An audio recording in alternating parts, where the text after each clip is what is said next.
नमस्ते, मैं हूँ आचार्य प्रतिष्ठा। कुछ लोगों को 12 महीने सर्दी ज़ुकाम की समस्या रहती है। ऐसे में क्या घरेलू उपचार उनकी समस्या का निवारण कर सकते हैं, ये मैं बताऊंगी आपको। लेकिन उससे पहले आज का योग विचार। जीवन निश्चित रूप से एक परीक्षा है, पर इसलिए नहीं ताकि हम अपनी कमज़ोरियाँ जान सकें, बल्कि इसलिए ताकि हम अपनी हिम्मत जान सकें।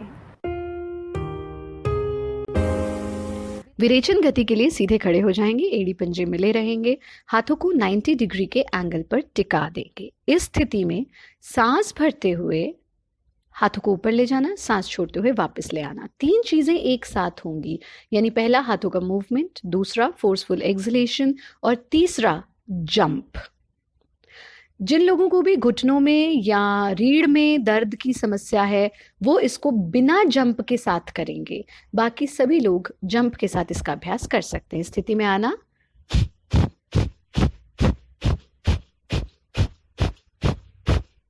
इस तरह से 50 राउंड, 50 एक्सलेशंस का एक राउंड करें। हाथों को फैला दें, गहरा श्वास लेना और प्रत्येक श्वास में परमात्मा को धन्यवाद देना।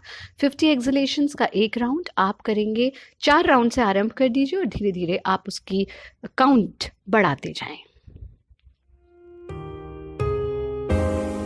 बहती यदि जो नाक हो, बहुत बुरा हो हाल, यूकलिप्टस तेल लें, सूंघें, डाल रुमाल।